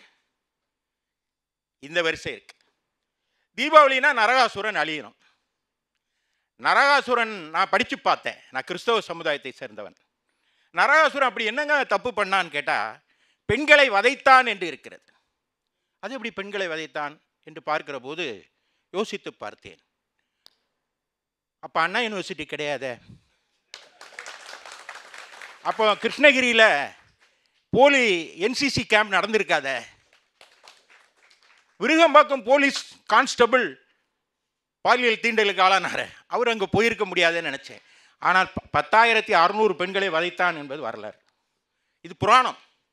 ஆக வதைத்தவனை, பெண்களை வதைத்தவனை அழிக்குவதுதான் தீபாவளி. பாலர் பள்ளிக்கு செல்கிற பச்சிளம் பிள்ளையிலிருந்து பல்லு போன பாட்டி வரை எவனையும் விட்டு வைக்க மாட்டேங்கிறான். நரகாசுரன் இப்ப யாரு உங்களுக்கு தெரிஞ்சிருக்கும். இந்த நரகாசுரன் அழிந்தாதான் தீபாவளி. அதை செய்ய வல்லமை மிக்கது யாரு? அண்ணன் எடப்பாடியாரால் மட்டும்தான் கிழக்கின் திசையிலே வெளிச்ச புள்ளிகளை விதைக்கிற வல்லமை எடப்பாடியாருக்கு மட்டும் உண்டு. எங்கிருந்தோ வந்தான், இடைச்சாதி நான் என்றான், இன்றுவனை யான் பெறவே என்ன தவம் செய்து விட்டோம். இங்கிருந்து தான் வந்தான், தொண்டர்களிடம்தான் வந்தான். எடப்பாடி நான் என்றான், இன்றிவனை யான் பெறவே என்ன தவம் செய்து விட்டோம் என்று தமிழர்கள் பாடுகிற நாள் வந்து கொண்டிருக்கிறது.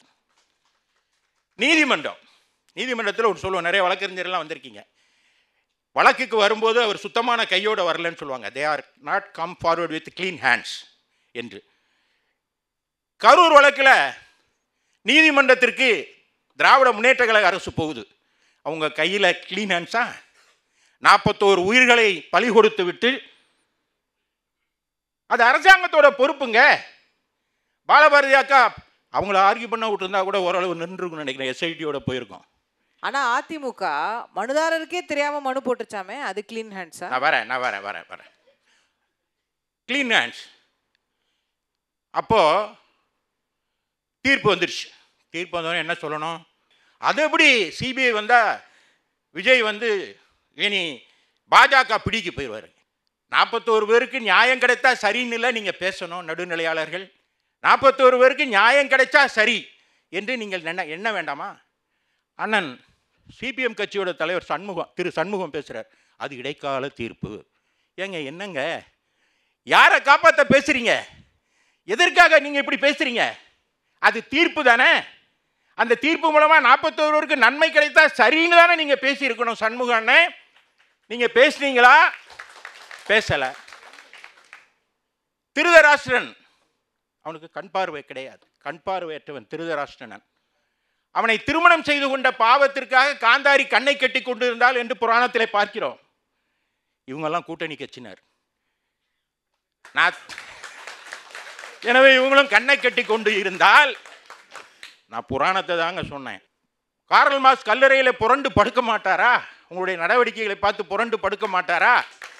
தமிழ்நாடு காங்கிரஸ் கமிட்டியினுடைய தலைவர் செல்வ பெருந்தகை அவரும் கையோட வரார். கை விட்டுறாது. உதயநிதி சொல்றார், அந்த கைவிடாத கையில் என்ன இருக்குன்னு பார்த்தா சாமரம். அந்த சாமரத்தை விற்று காமராஜரை இழிவாக பேசியவருக்கு சாமரம் வீசுகிறார். மு.க. ஸ்டாலினுக்கு மூச்சு முட்டுகிற அளவுக்கு சாமரம் வீசுகிறார். என்னதான் காமராஜர், காந்தி சொன்னார், பேசாம காங்கிரஸை கலைச்சிருங்க, அவசியம் இல்லைன்னு சொன்னார். அதனால தான் அவரை மகாத்மான்னு சொல்கிறோம். இங்கே சாட்டை துரைமுருகன் பேசினார். சாட்டை துரைமுருகன் பேசுகிற போது மேடம் கூட சொல்கிறாங்க, இன்பதுரை அதிமுக விஜய்க்கு வழக்கு போடுதா அப்படின்னு. பாதிக்கப்பட்டவர் யாராக இருந்தாலும் குரல் கொடுக்குறது எதிர்க்கட்சிங்க, பிரதான எதிர்க்கு நாங்கள் தான் பேசுவோம்.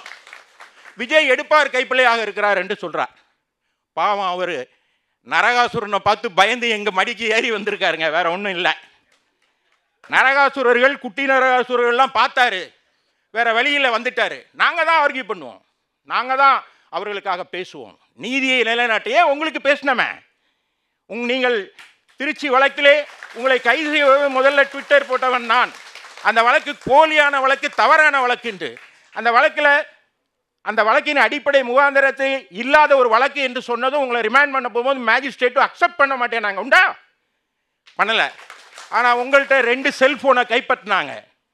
செல்ஃபோனை கைப்பற்றுங்கிறது உங்களுடைய படுக்கையறையும் உங்களுடைய குளியறையிலும் அரசு எட்டி பார்க்கிறது என்று அர்த்தம். அது கான்ஸ்டியூஷன் படி தப்பு. ரைட் டு பிரைவேசி அப்படின்னு ஒன்று இருக்குது 21ல். அதை மீறி இருக்கிறது இந்த அரசு. தட்டி கேட்கிறது யாரு? நாங்கள் உங்களுக்காக கேட்கிறோம். நீங்கள் யாராக இருந்தாலும் தட்டி கேட்போம். அந்த செல்போனை இதுவரை நீங்கள் பெறவில்லை. உங்களுக்கு நாங்கள் இருக்கிறோம், வாருங்கள். ஜட்ஜ்மெண்ட் இருக்கு. இதே போன்று கேரளாவில் செல்போனுக்காக கூப்பிடுற மாதிரி தெரியலையே. செல்போனுக்காக கூப்பிடுற மாதிரி தெரியலையே. கேரளாவில் ஜி வசீகரன் என்று யூடியூப் பத்திரிகையாளருடைய செல்போனை கைப்பற்றியதற்கு போட்ட வழக்கில் செல்போனை கைப்பற்றுவது தவறு என்று ஒரு தீர்ப்பு வந்திருக்குது. உங்களுக்கு தந்துட்டு போறேன், நீங்க வாதாடுங்க. உங்களுக்காக பேசுவது தான் அதிமுக.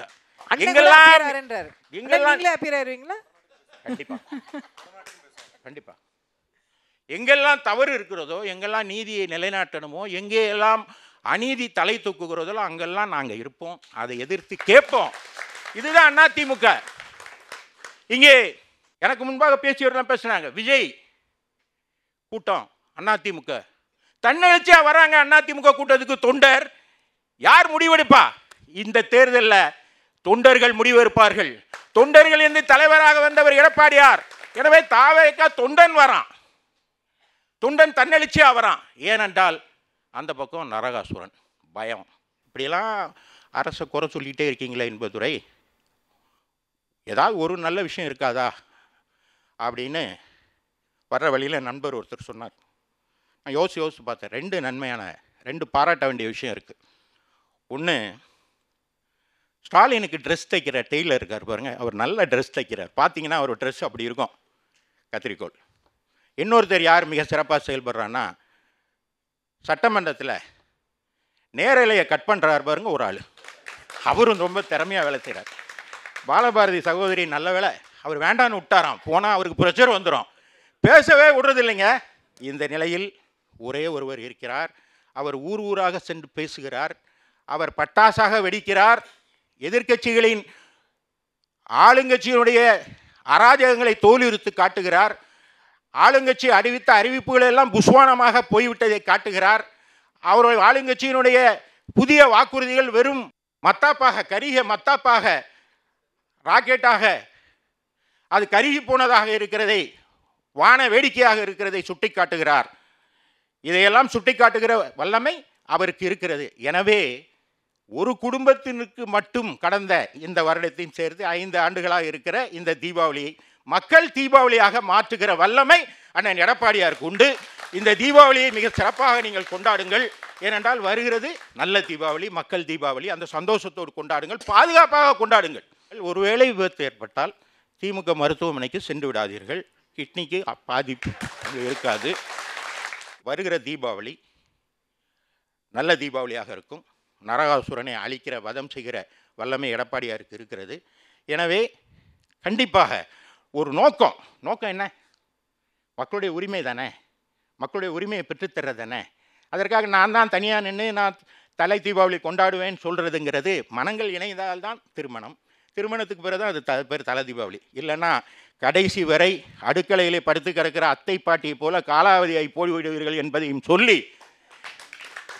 அசுரனை ஒழிப்பதற்கு அனைவரும் ஒன்றுபடணும். ஏனென்றால் இது காலத்தின் கட்டாயம் என்று சொல்லி வாய்ப்பளித்த அனைவருக்கும் நன்றி பாராட்டி விடைபெறுகிறேன். வணக்கம்.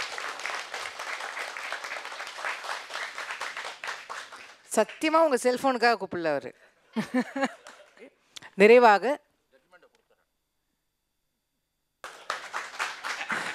ஏதோ ஒப்பந்தம் கையெழுத்தாகிற மாதிரியே தெரியுது. சரி, நிறைவாக 2026 தீபாவளி எங்களுக்கு தான் என்று சொல்ல திராவிட முன்னேற்ற கழகத்தின் சார்பில் இதன் மக்களவை உறுப்பினர் திரு தங்க தமிழ்ச்செல்வன் அவர்களை அன்போடு அழைக்கிறேன். அனைவருக்கும் தீபாவளி நல்வாழ்த்துக்கள். தந்தி டிவியில் இப்படி ஒரு தலைப்பை கொடுத்து பேச வைத்ததுக்கு நன்றியை சொல்லிக்கிறேன். மேடையில் வீட்டிருக்கக்கூடிய ஒட்டுமொத்த தலைவர்களும் பேசுகிற பொழுது அடுத்த தீபாவளி யாருக்கு, மக்களுக்கா இல்லை அந்த கட்சிக்கா இந்த கட்சிக்கா, சில வசைப்பாடு இருக்கு. பொதுவாக லட்சக்கணக்கான மக்கள் இன்றைக்கி உலகம் முழுக்க தந்தி டிவியை பார்க்க போகிறாங்க. தீபாவளி அன்னைக்கு மக்கள் மன்றத்தினுடைய நோக்கம் என்னன்னு தெரிய போகுது. ஒரு அரசாங்கம் என்பது என்ன? மாநில அரசு என்பது 234 சட்டமன்ற உறுப்பினர்களை கொண்டது. 30 அமைச்சர்கள், ஒரு மாநில முதலமைச்சர், ஒரு 4 லட்சம் கோடி வருமானம். அதில் 1 லட்சம் கோடியை ஜிஎஸ்டின்னு கொண்டு போயிடும் ஒன்றிய அரசு. 3 லட்சம் கோடிக்கு தான் பட்ஜெட் போட முடியும் ஒரு மாநில சர்க்கார். அது தளபதியோட சர்க்காராக இருக்கட்டும், அண்ணன் எடப்பாடி இப்போ முதலமைச்சர் வந்த சர்க்காராக இருக்கட்டும் அல்லது சீமா வந்தாலும் இருக்கட்டும் 3 லட்சம் கோடிக்கு தான் பட்ஜெட்டே போட முடியும். 3 லட்சம் கோடிக்கு பட்ஜெட் போடுறதுல 36 துறைக்கு பணத்தை ஒதுக்கணும். 36 துறைகளும் சிறந்து விளங்கணும். அதில் 2 துறை இன்னும் சிறந்து விளங்கணும். ஒன்று கல்வி, ஒன்று மருத்துவம். கல்விக்கு 40,000 கோடி ஒதுக்கி இந்தியாவிலேயே கல்வியில் முதல் தரம் வாய்ந்த தமிழ்நாடு என்ற பெயரை வாங்கியது திராவிட முன்னேற்ற கழகத்துடைய அரசு. அதற்கு இணையாக நிதியை ஒதுக்கி மருத்துவத்திலேயே சிறந்த துறையாக இன்றைக்கி விளங்கி நிற்குது. உச்சி முதல் உள்ளங்கால் வரை அனைத்தும் இலவசம். அரசு பள்ளிகளில் கல்லூரிகளில் படித்தால் அனைத்தும் இலவசம். மத்திய சர்க்காரோட சராசரி உயர்கல்வி ரேட் என்ன தெரியுமா? 23% படித்தாகணும். இன்றைக்கி மாநில திமுக அரசினுடைய சராசரி எவ்வளோ தெரியுமா? 49% உயர்கல்வி படிக்குது. வருவாய் இருந்தால் தான் மக்களுக்கு தேவையான திட்டங்களை கொடுக்க முடியும். இருக்கிறது கம்மி. எந்த அரசு வந்தாலும் கடை வாங்கித்தான் நீங்கள் அரசை ஓட்டணும். அதிமுக ஆட்சியில் பழனிசாமி முதலமைச்சராக இருக்கும்போது என்ன கடனே வாங்காமல் நீங்கள் வந்துட்டீங்களா? 7 லட்சம் கோடி கடனை வச்சுட்டு போனீங்க. இன்றைக்கி நாங்கள் வந்து 3 லட்சம் கோடி கடனை வாங்கியிருக்கோம். வாங்கி அதில் என்ன திட்டங்கள் போய் சேர்ந்துருக்கு மக்களுக்கு அதை பார்க்கணும். மாநிலத்தினுடைய பொருளாதார வளர்ச்சி எப்படி இருக்குது இன்றைக்கி நிலைமை? பொருளாதார வளர்ச்சி கலைஞர் ஆட்சியில் 13.21% இருந்துச்சு. இரட்டை இலக்க கொண்டு வந்தது கலைஞர் ஆட்சி மட்டும்தான். இன்றைக்கி அதற்கு பிறகு பழனிசாமி ஆட்சியில் அது 7% வந்துச்சு. இன்றைக்கி தமிழ்நாடு முதல்வர் தளபதி ஸ்டாலினுடைய ஆட்சியில் 11.19% உயர்ந்திருக்கு. சாதனை இல்லையா அது? தனிநபர் வருமானம்ன்றது மத்திய அரசு சொல்லக்கூடிய நிலை என்னன்னு சொன்னால் 1,14,710 ரூபா. யார் சொல்கிறது? மத்தியில் ஆண்டு கொண்டு இருக்கிற ஒன்றிய பிஜேபி அரசு சொல்கிற நிலைமை. இன்றைக்கி தமிழ்நாட்டில் தனிநபர் வருமானம் 1,96,309. தீபாவளியை மக்கள் ஒழுங்காக கொண்டாடுவானா கொண்டாட மாட்டானா? பொருளாதாரம் வளர்ந்துருக்கா வளரலையா? அப்போ மக்கள் கொண்டாடும் போது அது மீண்டும் திமுக தானே ஆட்சிக்கு வரும். நல்லா தானே நாங்கள் இப்போ பொருளாதாரத்தை வளர்ச்சிருக்கோம். அண்ணே பாலபாரதி அம்மா சொல்கிறாங்க கடைக்கு போனால் எந்த பொருளுமே வாங்க முடியலன்னு. இல்லை அவங்க சொன்னதின் நோக்கம் மத்தியில் ஆண்டு கொண்டு இருக்கிற பிஜேபி அரசாங்கத்தினுடைய நிதியமைச்சர் ஜிஎஸ்டி வரி 4 அடுக்காக நீங்கள் போட்டிருந்தீங்க. 5(1), 12(1), 18(1), 28(1) போட்டிருந்தீங்க. அதை 2 அடுக்காக மாற்றிருக்கீங்க. 5, 12 ஆக்கியிருக்கீங்க. அதில் எந்தெந்த பொருளுக்கு நீங்கள் விலை குறைச்சிங்கன்னு சொல்லி வெளியில் பட்டியல் போடுங்கன்னு சொன்னாங்க. அதானம்மா சொன்னீங்க? அதில் தான் சொல்கிறாங்க 2.5 லட்சம் கோடி மக்களுக்கு நாங்கள் போனஸாக கொடுத்துட்டோம். எங்கே கொடுத்தீங்க? இப்பயும் அதே ரேட்டு தான் விற்கிறேன். யார் இப்போ கண்டுபிடிக்கிறது? அதை பேசுகிறாரு நம்ம இன்பத்துறை. அங்கே அது பாலியல் தொல்லை, இங்கே பாலியல் தொல்லை. பொள்ளாச்சியில் பாலியல் தொல்லை கத்துனாங்களேப்பா 100கணக்கான பெண்கள். அதை சொல்லாம விட்டீங்க மேடையில். கொடநாட்டில் கொலையும் கொள்ளையும் கொண்டு பண்ணாங்களே அதை பேசாமல் விட்டீங்க. கொடநாட்டில் யார் ஆட்சியில்? இதே அண்ணன் எடப்பாடி பழனிசாமி ஆட்சியில் தானே இவ்வளோ துயரம் நடந்துச்சு. தூத்துக்குடியில் ஸ்டெர்லைட் டயரில் போடும்போது 13 பேர்த்தை சுட்டு கொண்டவனை டிவியில் பார்த்து தான் சொன்னார் முதலமைச்சர். அதை சொல்லாமல் விட்டீங்க. இப்படியெல்லாம் சொல்லிக்கிருக்கலாமுங்க. இது அரசியல். எந்த ஆட்சிக்கு வந்தாலும் யார் ஆட்சிக்கு வந்தாலும் ஒரு சில இடங்களில் தவறு நடக்கத்தான் செய்யும். அந்த தவறு மீண்டும் நடக்கக்கூடாது. அது மீண்டும் நடந்தால் அது தவறு. ஆகையினாலே தான் கரூரில் துயர சம்பவம் நடந்துச்சு. யாருமே ஏற்றுக்கிற முடியாது. இப்போ சொல்கிறாங்க அங்கே நடந்துச்சு. தமிழ்நாட்டுடைய முதலமைச்சர் அண்ணன் தளபதி கண்ணியத்தோடு நடந்தார். பாராட்டக்கூடிய விஷயம். நானே பெருமைப்பட்டேன். அவர் பார்த்து நினச்சிருந்தா உண்மையிலே விஜயை அரெஸ்ட் பண்ணி உள்ளே போட்டிருக்கலாம். இன்னொரு 10-15 பேரை அரெஸ்ட் பண்ணி உள்ளே போட்டிருந்தா பிரச்சனை சால்வ்டு. ஆனால் அந்த திங்கிங்கே போலையே. அதாவது நான் இவங்கெல்லாம் பேசும்போது நான் அமைதியாக இருந்தேன். கரூரில் வந்து 41 பேர் செத்துருக்கேன். அதுக்கு ஒரு முதலமைச்சர் வந்து இரவு பகலில் விடிய முடிச்சு பார்த்து பாதுகாத்து அந்த உயிரை காப்பாற்றின ஒரு முதலமைச்சரை பாராட்ட உங்களுக்கு துணிச்சல் இல்லை? கள்ளக்குறிச்சியில் இருந்தானா மப்பெடுத்து போய் குடிச்சு இருந்தேன். அதை போய் பார்க்கணுமா நாங்கள்? அப்படி இறந்தவனுக்கும் கூட 10 லட்சம் நிதி வழங்கியவர் நம்ம தமிழ்நாடு முதல்வர் தளபதி. அதுக்கு இதுக்கு முடிச்சு போட்டு பேசக்கூடாது, தவறு. நியாயமா பேசின அரசியல். எங்க தவறு நடக்குன்றத முதல் சிந்திக்கணும். நாங்கள் சின்ன பிள்ளையிலேருந்து நான் கேட்குறது, எங்கள் நாடாளுமன்றத்தில் தேனியில் திண்டுக்கல் சபரிமலைக்கு ட்ரெயின் ரூட்டு கொடுக்குறான்றோம். 18வது லோக்சபா 18 எம்பிக்கள் பாராளுமன்றத்தில் பேசியிருக்கோம். இது வரைக்கும் ஒரு ஸ்டெப் எடுக்கலை. அது ஐயப்பன் கோயில்ன்றது இந்துக்கள் வழிபடுற கோயில். ஏன்டா அதுக்கு திட்டம் கொடுக்க மாட்டேன்றீங்க? எவ்வளவு கோடிக்கணக்கான மக்கள் ஐயப்பன் கோயிலுக்கு போகிறேன். நான் 15 தடவை பேசிட்டேன் பார்லிமெண்ட்டில். ஒரு ஓரவஞ்சனையோடைய தான் இன்றைக்கி பிஜேபி அரசு மத்திய மாநிலங்களை பார்க்குறீங்களே தவிர நேர்மையான முறையில் பார்க்குற உங்களுக்கு தெரியலை. அன்னைக்கு கோலாகல சீனிவாசன் நம்ம பாலபாரதி மேடம் சொன்னது மாதிரி என்னென்னமோ யூகிச்சு சொல்கிறாரு. தமிழ்நாட்டில் அப்படி வரும். சோனியா காந்தி, இப்போ என்ன இவங்க பிரியங்கா காந்தி, விஜய் எழுத்து கேரளாவுக்கு போனால் ஏன் இப்போ பீகார் வருது, அங்கேயும் கூட்டு போய் பிரச்சாரம் பண்ண வேண்டியதானே? நீங்கள் கேரளாவுக்கு போகிறீங்க, இங்கே வாரீங்க, கர்நாடகத்துக்கு போங்க, ஆந்திராவுக்கு போங்க. ரெண்டை மட்டும் சொல்கிறீங்க. இன்றைக்கி தளபதி ஸ்டாலின் அரசியலுக்கு வந்து முதலமைச்சராக இருக்காருன்னா அவர் 50 ஆண்டு கால அரசியல் அனுபவம். அந்த அனுபவத்தில் தான் இன்றைக்கி பேசுகிறாரு. கரூர் விவகாரத்தை யாரும் வலைதளங்களில் மோசமாக விடாதீங்க, தப்பாக விடாதீங்க. மக்கள் குழம்புவாங்க. தயவு செஞ்சு யாரையும் குற்றச்சாட்டு வைக்க வேணாம். யாரும் வந்து சதித்திட்டம் திட்டுறதுக்கு வாய்ப்பு இல்லை. பெருந்தன்மையாக சொன்னவர் தமிழ்நாடு முதல்வர் தளபதி. இதை விட ஒரு பெருந்தன்மை ஒரு முதலமைச்சருக்கு எப்படிங்க இருக்கும்? இதில் நாங்கள் அரசு கொண்டு வந்த திட்டங்களை பாரு. 4.5 வருஷத்தில் 1,20,00,000 தாய்மார்களுக்கு கலைஞர் உரிமை தொகை மாதம் 1000. இதுக்கு ஆண்டுக்கு எவ்வளோ தெரியுமா செலவாகுது? ஒரு 13,000 கோடி. அந்த ரூபாயை என்கிட்ட கொடுத்து, சும்மா தான் சொல்கிறேன், சாட்டை திருமுருகன் அவர்கிட்ட கொடுத்து போய் மக்கள்கிட்ட போய் கொடுண்டா 500 ரூபா காணாமல் போகும். என்னப்பா மக்கள்கிட்ட கொடுன்னா எதுக்கு புரியல? அந்த 1000 ரூபாயை எங்ககிட்ட கொடுத்து போய் மக்கள்கிட்ட கொடுன்னு சொன்னால் 500 ரூபா காணாமல் போகும். ஒன்று 100 எடுத்துக்கிருவேன், அவனும் வாங்குறவன் சரி 1000 ரூபாய்க்கு 500 ரூபாய் தான் கிடைச்சி சந்தோஷப்படான்ட்டு பேசாமல் இருந்துக்கிருவேன். அந்த இது தவற சொல்ல மாட்டான்.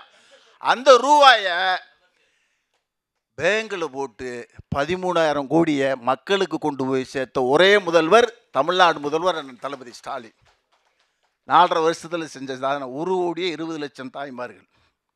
ஆரம்பிச்சது மோடின்னு சொல்றாரு, அண்ணன் சொல்றாரு. மோடி 15 லட்சம் இல்லை, அம்மா சொன்னாங்களே நம்ம பாலபாரதி முன்னாள் சட்டமன்ற உறுப்பினர் 15 லட்சம் ரூபாயை மாதம் வங்கி கொடுக்குறோம்ட்டீங்களே, என்னாச்சுப்பா ஆண்டுக்கு? என்னாச்சு? 11 வருஷம் நீங்கள் பாராளுமன்றத்தில் ஜெயிச்சு பிரதமராக இருக்கீங்க. கருப்பு பணத்தை பூரா நான் சுவிஸ் வங்கியில் போய் எடுத்து கொண்டு வந்து 15 லட்ச ரூபா ஆண்டுக்கு உங்களுக்கு ஒவ்வொரு வங்கி கணக்கிலையும் போடுவோம்ட்டீங்க. நம்மளும் பயந்து போய் ரூபா நோட்டை பூரா போய் பேங்கில் போய் மாற்றினா கடைசியில் கருப்பு பணமே இல்லைன்ட்டாங்க. எல்லா ரூபாயும் மாற்றிட்டாங்க, கருப்பு பணம் இல்லை. இப்போ எதுக்கிட்ட 2000 ரூபாய் 700 ரூபாய் ஆக்குனீங்க. விடியல் பயணம், பெண்கள் வந்து இலவச பேருந்து பயணம் பண்ணலாம். இதில் இன்னைக்கு வரைக்கும் 800 கோடி முறை பெண்கள் இலவசமாக பயணம் பண்ணியிருக்காங்க. கம்ப்யூட்டர் வச்சுருந்தா 800 × 12 ரூபான்னு கணக்கு போட்டு பார்த்தா 13,000 கோடி வருது. மக்கள்கிட்ட பண செல்வாக்கு எப்படி போய் சேருதுன்னு பாரு. அந்த 13,000 கோடி அரசு வச்சுருந்தா இன்னைக்கு அரசுக்கு மிச்சம். அந்த 13,000 கோடியை அந்த டிக்கெட்டோட செலவை மக்கள் சார்பா போக்குவரத்து துறைக்கு கட்டிய முதல்வர் தமிழ்நாடு முதல்வர் என்ன தளபதி. இதான்ப்பா திட்டம். போய் மக்கள்கிட்ட போய் சேருதில்ல, பொருளாதாரம் வளருதுல. தீபாவளி நல்லா கொண்டாடுவாங்களா, கொண்டாட மாட்டாங்களா?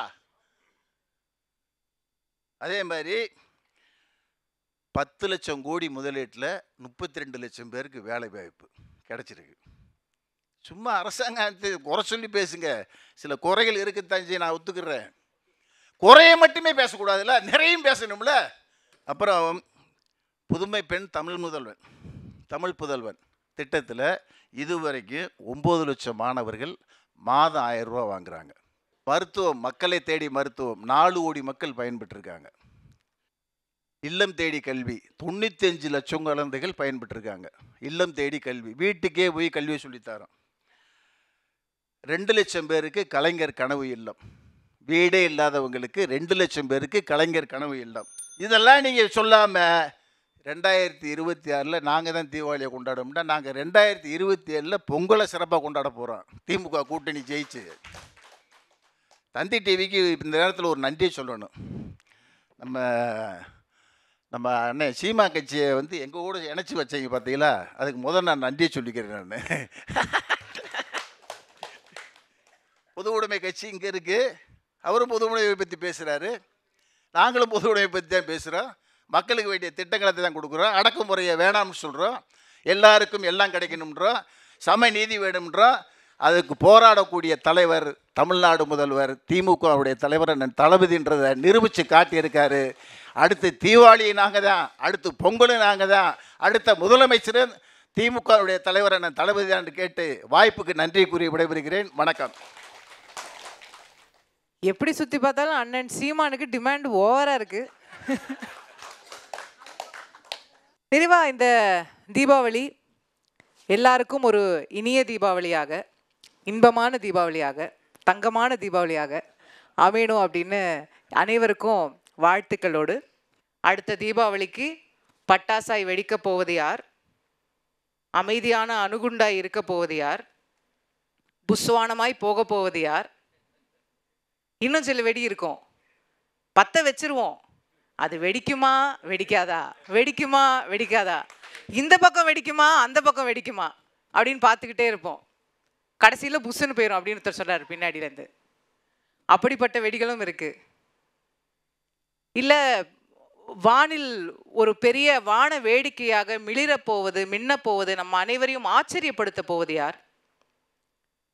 இது எல்லாத்துக்கும் ஒரு கட்சி இருக்குது, நான் எதுன்னு சொல்ல மாட்டேன், நீங்களா புரிஞ்சுக்கணும். இப்படி எந்த பட்டாசாய் யார் வெடிக்க போகிறார்கள் அப்படிங்கிற திரி நம்ம கையில் இருக்குது. அந்த திரியை நாம் எந்த பக்கம் பற்ற வைக்க போகிறோம் அப்படின்றத பொறுத்து இந்த தீபாவளி யாருக்கான தீபாவளியாக இருக்க போகுது, அடுத்த வருஷம் அப்படிங்கிறத பொறுத்து இந்த பார்க்க போகின்றோம். திரி உங்கள் கையில் இருக்குது, வேண்டியதை செய்யுங்க. பார்க்கக்கூடிய அனைவருக்கும் மீண்டும் ஒரு முறை இனிய பாதுகாப்பான தீபாவளி நல்வாழ்த்துக்களோடு விடைபெறுகின்றோம்.